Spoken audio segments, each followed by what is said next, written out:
the reason why you work out, why you exercise. We know, well, you're saying you've retired, but it's like, what's the intention of you working out? Like, now you're going to get, you're going to graduate as a physiotherapist. You're going to start working. Like, what's the incentive for you to work out? Yeah, I got that. That's a great question because that I feel like so many athletes have trouble with, and then Yeah. that's why you see so many athletes post career just like completely go the opposite direction. Chuck, Yeah, yeah, Charles Barkley, exactly. just the donuts. Yeah, exactly. And I was on the verge of that. Yeah. Um, but I guess just for me right now, personally, just overall appearance, um, Okay. knowing that long term there are complications that could happen. Yeah. My dad, for example, diabetic, high cholesterol, so like trying to prevent that in the future. Yeah. Um, Yeah, a lot of yeah, chronic long-term diseases are because of, and if you look at them, it's like, how can you prevent this? Exercise, diet, exercise, diet, exercise, yeah, diet. You put it all together, and it's like if you can just commit yourself to doing like 30 or 40 minutes of exercise a day, that would be ideal. That should be the formula for everyone to thrive and do well.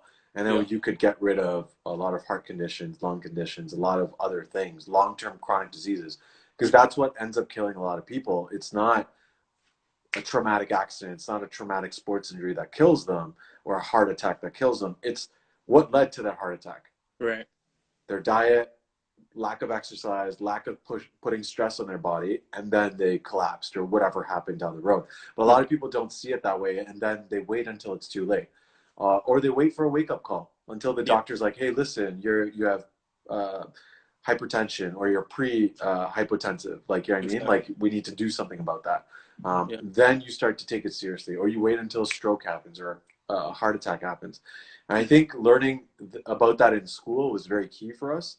But I think the important thing is how do we convey that message to everyone else, like the athletes that we're working with.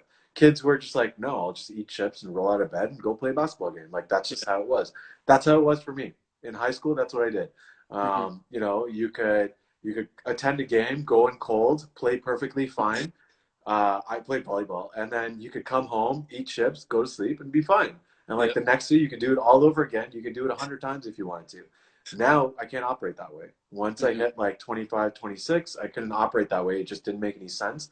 My body hated me if I, ate like fast food afterwards. I haven't Yeah. eaten fast food in a long time now.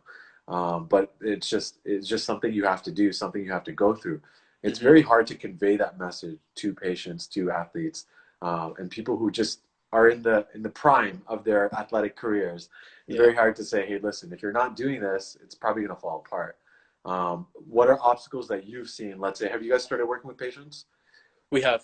Yeah, So yeah, yeah. So what are obstacles you've seen with working with those patients? yeah, like it's tough. The same similar stuff. Like, uh, so back home as well and in school, just working with that older population. But after finishing Yeah, my undergrad, when I got home, I just kind of saw my parents just lazing around, sedentary lifestyle. yeah, My dad more so than my mom. So I figured, let me start like maybe it's like a social thing. Maybe they need motivation from someone else. So I yeah. started a walking club, like for people over the age of 40. Nice. And I posted it on Facebook in like our like the Ajax Facebook group, Yeah. and like 200, 300 people joined Wow. the group, and that like the group currently exists right now. Yeah, So that told me two things. Like either one, people love the idea of like being social, like interacting with people, being outside, etc. yeah, Or people love the idea of like movement and walking and getting active and wanting yeah. to be healthy. Right. So the barrier with that I've seen from that is the consistency. And like you said, people need that wake up call. So the people who do actually attend the walks, which isn't many at all, because there's out So of the three. 200 people can click the button, but not 200 people can show up Exactly. because that takes way more effort, right? Yeah. So the first walk ever that we did had like 30 people around there. Yeah, Um, that's still big. That's still 10%. That's decent. that is, but by the end of the summer we had one, maybe one. Like I Wow. remember one time I went outside and there was no one there.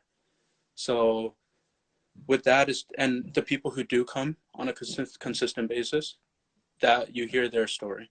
So you said, I had a heart attack last year. I'm trying to improve. I'm trying Right. to do that. So that was their wake up call.